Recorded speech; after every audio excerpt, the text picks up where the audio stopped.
நண்பர்களுக்கு வணக்கம். இந்த வீடியோவில் கிரீன்லாந்தை பற்றின அப்டேட் தான். அதே ட்ரம்ப் தான், அதே கிரீன்லாந்து தான், யூரோப்பியன் யூனியன் தான். ஆனால் புதுசாக ஒரு ஆள் இதில் உள்ள நுழைஞ்சிருக்காரு. அவர் வேறு யாரும் கிடையாது, இந்த புத்தின் பார்க்குறோம். இப்போது இந்த கிரீன்லாந்து விஷயம் வந்து பார்த்திங்கன்னா, இந்த எக்கனாமிக் ஃபாரம் வந்து நடந்துச்சு இல்லையா, இந்த சுவிட்சர்லாந்தில் இருக்கக்கூடிய தாவோஸ் நகரில். ஸோ இந்த எக்கனாமிக் ஃபாரமில் முழுக்க முழுக்க இவங்க வந்து எக்கனாமி பற்றிலாம் பேசிக்கவே இல்லை. இந்த கிரீன்லாந்து விவகாரம் தான் வந்து ரொம்ப சூடுப்பாக இருந்துச்சு அப்படின்னு பார்க்கப்படுது.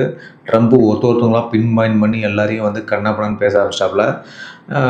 ஃப்ரான்ஸோட அதிபர் ஆகட்டும், கனடியன் பிரசிடென்ட் ஆகட்டும், இந்த மாதிரி ஒருத்தவங்களும் வந்து இவரை திட்டிட்டு மறைமுகமாக, நேரடியாக திட்ட முடியல யாராலையும், மறைமுகமாக திட்டிட்டு வந்து போகிறாங்க அப்படின்னு பார்க்கப்படுது.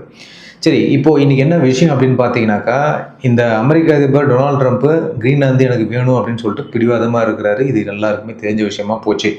ஆனால் இப்போ அதை வந்து அப்படியே நைஸாக வேறு மாதிரி சாதிக்க பார்க்குறாரு அப்படின்னு சொல்கிறாங்க. இது மட்டும் இல்லாமல் இந்த விஷயத்தில் புத்தின் வந்து உள்ளே நுழைஞ்சி அலாஸ்காவையும் கிரீன்லாந்தையும் கம்பேர் பண்ணி பேசி ட்ரம்ப்போட மூளையை லைட்டாக குழப்பி விட்டார் அப்படின்னு பார்க்குறோம். வாங்க ஃபுல் டீட்டெயில் வீடியோக்குள்ளே போயிட்டு பார்க்கலாம். சரி, இந்த ட்ரம்ப்போட மாஸ்டர் பிளான் என்ன அப்படின்னு பார்த்தீங்கன்னா, இந்த சைப்ரஸ் மாடல் அப்படின்னு சொல்கிறாங்க. கிரீன்லாந்து வந்து மொத்தமாக விலை கொடுத்து வாங்குறதுக்கு டென்மார்க்கு ஒத்துக்கலை. அதனால் ட்ரம்ப் இப்போ ஒரு புதிய ஐடியாவை பண்ணியிருக்காரு அப்படின்னு சொல்லப்படுது. அது என்ன அப்படின்னு பார்த்தீங்கன்னா, இந்த சைப்ரஸ் மாடல். அதாவது கிரீன்லாந்து வந்து டென்மார்க் கிட்ட தான் இருக்கும். ஆனால் அங்கே இருக்கக்கூடிய முக்கியமான இடங்களை வந்து அமெரிக்காவே இராணுவ மண்டலம் அப்படின்ற மாதிரி அறிவிச்சிடும் அப்படின்னு பார்க்கப்படுது. அந்த இடத்துக்குள்ள அமெரிக்கா என்ன வேணாலும் பண்ணலாம், யாரும் வந்து கேட்க வேண்டிய அவசியம் இருக்காது அப்படின்ற மாதிரி சொல்லப்படுது. இதுதான் வந்து சார்வினிட்டி பை ஸ்டெல்த் அப்படின்னு சொல்கிறாங்க. அதாவது சொல்லாமலே அந்த இடத்த, அந்த நாட்டை வந்து தன்வசப்படுத்துறது அப்படின்னு சொல்லப்படுது. என்ன இந்த சைப்ரஸ் மாடல் அப்படின்னு பார்த்தீங்கன்னா, இந்த 1960 சைப்ரஸ் நாடு வந்து பிரிட்டன் கிட்ட இருந்து சுதந்திரம் வாங்கினப்போ ஒரு ஒப்பந்தம் போட்டாங்க. அதன்படி பார்த்தீங்கன்னா, அந்த நாட்டில் இருக்கக்கூடிய 2 முக்கியமான இராணுவ இடங்களை, அதாவது அக்ரோசிரி மற்றும் டேக்லீனியா அப்படின்றக்கூடிய 2 இடங்களை மட்டும் வந்து பார்த்திங்கன்னா பிரிட்டன் தன்னுடைய சொந்த நிலமாக வந்துட்டு வச்சுக்கிட்டாங்க அப்படின்னு பார்க்கப்படுது. இந்த பிரிட்டன் அங்கங்கே இதே வேலை தான் பண்ணியிருக்காங்க. மொரிஷியஸ்லேயும் பார்த்திங்கன்னா அதே அந்த ஒரு ஐலாண்டு சொன்னோம் இல்லையா, இந்த டியாகோ கார்சியா, இந்த ஐலாண்டையும் அதே மாதிரி தான் பிடிச்சி வச்சிருந்து இப்போ தான் அதுக்கு வந்து சுதந்திரம் கொடுத்தாங்க அப்படின்னு பார்க்கப்படுது. ஸோ அந்த நிலத்தை வந்து பார்த்திங்கன்னா சைப்ரஸ் நாட்டுக்கு வந்து சொந்தம் கிடையாது அப்படின்ற மாதிரி அறிவிச்சிருக்காங்க. அது பிரிட்டனோட ஒரு சின்ன துண்டு நிலம் மாதிரி இருக்குது அப்படின்னு பார்க்கப்படுது. அங்கே பிரிட்டனுடைய சட்டம் தான் இப்போ வரைக்கும் நடக்குது. அதாவது 1960 போடப்பட்ட அந்த ஒப்பந்தம் இப்போ 2026 வரைக்கும் அப்படியே தான் இருக்குது அப்படின்னு பார்க்குறோம். பிரிட்டன் அந்த 2 இடத்தையுமே வந்து பார்த்திங்கன்னா இன்றைக்கும் விடவே மாட்டுறாங்க அப்படின்னு சொல்லப்படுது. 65 வருஷம் ஆகியும் சரி, அந்த 2 இடமும் அவங்க கண்ட்ரோலில் தான் இன்னும் இருக்குது. சொந்த நிலம் மாதிரி வச்சுருக்காங்க அப்படின்னு பார்க்கப்படுது. சைப்ரஸ் வந்து தனிநாடாகவே இருந்தாலும் இந்த 254 சதுர கிலோமீட்டர் வந்துட்டு சைப்ரஸ் நாட்டு சட்டங்கள் வந்து அங்கே எதுவுமே செல்லாது அப்படின்னு பார்க்குறோம். அங்கே முழு அதிகாரமும் பிரிட்டன் கிட்ட தான் இருக்குது. இதனால தான் சைப்ரஸில் இருக்கக்கூடிய மக்கள் வந்து இன்றைக்கும் என்ன சொல்கிறாங்க அப்படின்னா, எங்கள் நாட்டுக்குள்ள ஒரு காலனி ஆதிக்கம் இன்னும் இருக்குது அப்படின்ற மாதிரி ஒரு போராட்டமும் பண்ணிட்டு இருக்காங்க அப்படின்னு பார்க்கப்படுது. அங்கே இருக்கக்கூடிய மக்கள் பார்த்தீங்கன்னா கிட்டத்தட்ட ஒரு 18,000 பேர் இருப்பாங்க. இவங்க எல்லாருமே வந்து பிரிட்டனோட கண்ட்ரோலில் தான் இருப்பாங்க. பிரிட்டனுடைய இராணுவ தளபதியுடைய அதிகாரத்துக்கு கீழே தான் இவங்க வருவாங்க அப்படின்னு பார்க்கப்படுது. ஆனால் ஒரு விசித்திரம் என்ன அப்படின்னு பார்த்தீங்கன்னா, அங்கே வந்து பவுண்ட்லாம் கிடையாது. பிரிட்டனில் வந்து பவுண்ட் தான் யூஸ் பண்ணுவாங்க. அவங்க அந்த ப்ரீ எக்ஸ்ட்ன்னு சொல்லிட்டு யூரோப் விட்டு வெளியே போனதுனால அதுக்கப்புறம் அவங்களுடைய கரன்சி வந்து பவுண்டாக மாறிடுச்சு. யூரோலேருந்து அவங்க மாறிட்டாங்க. சைப்ரஸ் வந்து பார்த்தீங்கன்னா யூரோ தான் இப்போதைக்கும் பயன்படுத்துது அப்படின்றனால இந்த இடத்துல மட்டும் யூரோ வந்து ஒரு அஃபிஷியல் மணியாக இருக்குது அப்படின்னு பார்க்கப்படுது. ஆனால் அதிகாரம் வந்து முழுக்க முழுக்க பிரிட்டனோடது அப்படின்னு பார்க்குறோம். ஏன் பிரிட்டன் வந்து இதை விட மாட்டுது அந்த இடத்த இன்ன வரைக்கும் அப்படின்னு பார்த்தீங்கன்னா, இந்த இடம் வந்து இந்த மெடிட்டரேனியன் சி இருக்கு இல்லையா, மத்திய தரைக்கடல், இந்த பகுதியோட ஒரு ஹார்ட் அப்படின்னு சொல்கிறாங்க. அதாவது இந்த சிரியா ஆகட்டும், ஈராக் ஆகட்டும், லிபியா ஆகட்டும், இங்கெல்லாம் போர் நடந்துச்சுனாக்கா பிரிட்டன் வந்து இங்கேருந்து தான் தன்னுடைய விமானங்களை வந்து அனுப்புகிறாங்க அப்படின்னு பார்க்கப்படுது. பிரிட்டன் இங்கே இருக்கிறதுனால அமெரிக்காவும் அங்கே ஒரு உளவு பார்க்கறதுக்கு இந்த பேஸ் எல்லாம் யூஸ் பண்ணிக்கிறாங்க அப்படின்னு பார்க்குறோம். இப்போ இதுக்கும் கிரீன்லாந்துக்கும் என்ன சம்மந்தம் அப்படின்னு நீங்கள் கேட்டிங்கன்னா, ட்ரம்ப் இப்போது இதே மாடல் தான் கிரீன்லாந்தில் அப்ளை பண்ண பார்க்குறாரு.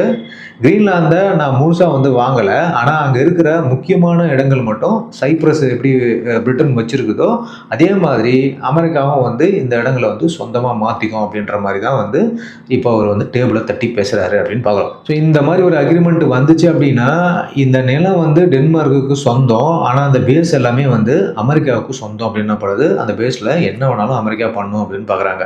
இதுக்கு வந்து டென்மார்க்கிட்டையோ இல்லை கிரீன்லாந்துக்கிட்டையோ பர்மிஷன் அவங்க கேட்க தேவையில்லை எந்த ஒரு அப்டேஷனுக்கும்.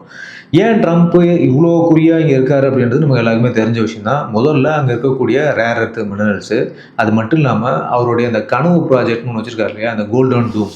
அதாவது எப்படி இஸ்ரேல் வந்து ஒரு அயன் டூம் வச்சிருக்கோ, அதே மாதிரி ஒரு அதை விட பல மடங்கு சக்தி வாய்ந்த ஒரு ஏவுகணை தடுப்பு சிஸ்டம் வந்து நான் கொண்டு வருவோம் அப்படின்னு சொல்லியிருந்தாரு அந்த கோல்டன் டூமு. அந்த கோல்டன் டூம் சிஸ்டத்தை அமைக்கிறதுக்கு இந்த இடம் வந்து ஒரு ஏதுவான விஷயமா இருக்கும் அப்படின்னு பார்க்குறாரு.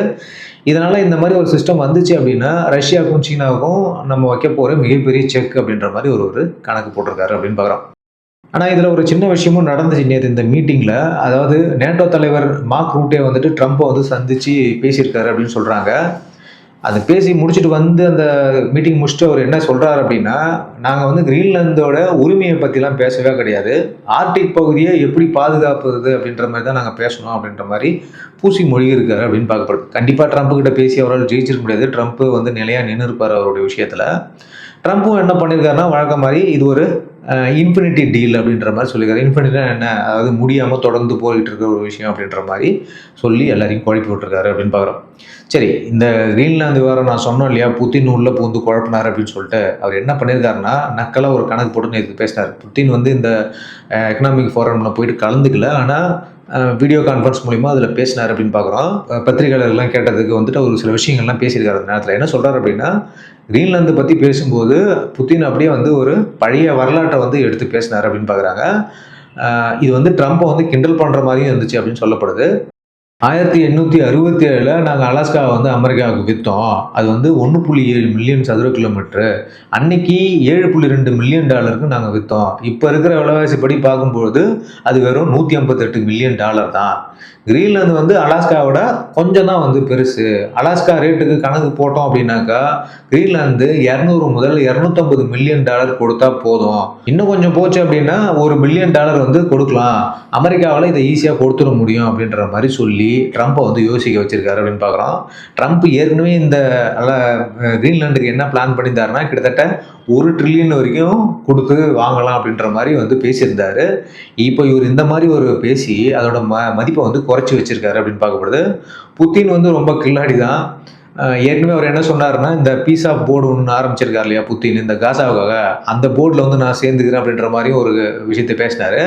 அதில் வந்து பணம் கொடுக்கணும், அந்த பீஸ் ஆஃப் போர்டில் சேர்றதுக்கு பணம் கொடுக்கணும்னு வச்சுக்கோங்க. ஸோ அந்த பணத்துக்கு வந்து நான் என்ன பண்ணுறேன் அப்படின்னா, என்னுடைய சொத்துக்கள்லாம் ஃப்ரீஸ் பண்ணிங்களா, ரஷ்யன் சொத்துக்கள் வந்து யூரோப்பும் யூஎஸும் ஃப்ரீஸ் பண்ணியிருக்கீங்க இல்லையா, அதுலேருந்து எடுத்து நீங்கள் செலவு பண்ணிக்கோங்க அந்த இதுக்கு. அது மட்டும் இல்லாமல் வார் முடிஞ்சதுக்கப்புறம் உக்ரைனை ரீகன்ஸ்ட்ரக்ட் பண்ணுறதுக்கும் அதுலேருந்து எடுத்து நீங்கள் செலவு பண்ணலாம் அப்படின்ற மாதிரி நக்கலாக அவர் பேசியிருக்காருன்னு சொல்லப்படுது. அதே சமயம் கிரீன்லாந்து வந்துட்டு விலை வெறும் $1 பில்லியன் தான், அதை நீ அதிக காசு கொடுத்து வாங்கி ஏமாந்துறாது அப்படின்ற மாதிரி ட்ரம்ப்போட அந்த ரியல் எஸ்டேட் மூலையை வந்து குழப்பி விட்டாரு அப்படின்னு பார்க்குறோம். ஸோ புத்தின் வந்து இதில் ரொம்ப ஒரு கில்லாடியான வேலையை தான் பண்ணியிருக்காரு அப்படின்னு பார்க்கப்படுது. 1960 பிரிட்டன் பண்ண அதே தந்திரத்தை 2026 ட்ரம்ப் இப்போ பண்ண பார்க்குறாருன்னு தான் எல்லாருமே சொல்கிறாங்க. சைப்ரஸ் மாடல்ன்றது என்ன அப்படின்னு பார்த்தீங்கன்னா, ஒரு நாட்டோட சுதந்திரத்தில் ஓட்ட போடுற மாதிரியான விஷயம் அப்படின்னு பார்க்கப்படுது. ஒரு கடையை வாடகைக்கு எடுக்காமல் கல்லாப்பட்டையை மட்டும் எனக்கு தான் அது சொந்தம் அப்படின்ற மாதிரி தூக்கிட்டு போகிற விஷயம் தான் இப்போ ட்ரம்ப் பண்ணுற பிளான் அப்படின்னு பார்க்குறோம். ஸோ இந்த விஷயம் தான் பார்த்தீங்கன்னா இப்போ ரீசெண்ட் டேஸாக இந்த 2-3 நாளாக இந்த ஐரோப்பாவை வந்து அதிர வச்சிருக்கு அப்படின்னு பார்க்குறோம். எல்லா விஷயமும் வந்து ஆஃப் ஆகிடுச்சு. கிரீன்லாந்து மேட்டர் தான் இப்போ உலகத்தில் மிகப்பெரிய பேசு பொருளாக போயிட்டுருக்கு. நான் ஏற்கனவே சொன்ன மாதிரி இந்த எக்கனாமிக் ஃபோரமில் வந்து எக்கனாமியை பற்றி பெருசாக யாரும் பேசலை. கிரீன்லாந்து எப்படி சேவ் பண்ணலாம் அமெரிக்கிட்ட இருந்து அப்படின்ற மாதிரி தான் எல்லாரும் பேசினாங்க. இதுக்கிடையில் செலன்ஸ்கி வந்து காமெடியாகவே ஆகிட்டாப்ல. செலன்ஸ்கி பற்றி யாரும் கண்டுக்கிறதுக்கும் கிடையாது. முழுக்க முழுக்க இப்போ ரஷ்யா உக்ரைன் வார் வந்து ரஷ்யாவுக்கு ஃபேவராக போயிட்டுருக்கு அப்படின்றது தான் இங்கே முக்கியமான விஷயமா பார்க்குறோம். சரி, இப்போ இந்த கிரீன்லாந்தை பொறுத்த வரைக்கும் கிரீன்லாந்து ஒரு அமெரிக்கா தீவாக மாறுமா, அமெரிக்காவோட சொந்தமாக ஆயிடுமா, இல்லை இந்த மேக்ரோன் சொன்னார் இல்லையா ஃப்ரான்ஸோட அதிபர், நாங்கள் வந்து ட்ரேடோட பசுகாவை எடுத்து வந்து அமெரிக்காவை காலி பண்ணுவோம் அப்படின்ற மாதிரி ஒரு மிரட்டல் விட்டார் இல்லையா. ஸோ அது நடக்குமா அப்படின்றது பொறுத்து தான் பார்க்கணும். ஓகே மக்களே, ஸோ இந்த வீடியோ கண்டிப்பாக இன்ஃபர்மேட்டிவாக இருக்கும்னு நினைக்கிறேன். உங்களோட கருத்தை தெரிவிங்க. வெதர் இந்த ட்ரம்ப்போடைய பிளான் படி கிரீன்லாந்து அவருக்கு வந்துருமா இல்லை வராதா, இந்த நடுவில் நம்ம புத்தின் உள்ள புந்து குழப்பியிருக்காரு, அதை பற்றி என்னன்றதை நீங்கள் கண்டிப்பாக உங்களுடைய கருத்துக்களை கமெண்ட்டில் தெரிவிங்க. வீடியோ இன்ஃபர்மேட்டிவாக இருக்கும்னு நம்புகிறேன். கண்டிப்பாக சேனல் சப்ஸ்கிரைப் பண்ணுங்கள், வீடியோக்கு லைக் பண்ணுங்கள், ஃப்ரெண்ட்ஸ்க்கெலாம் ஷேர் பண்ணுங்கள். மீண்டும் அடுத்த ஒரு இன்ஃபர்மேட்டிவ் வீடியோ சந்திப்போம். Thank you, by.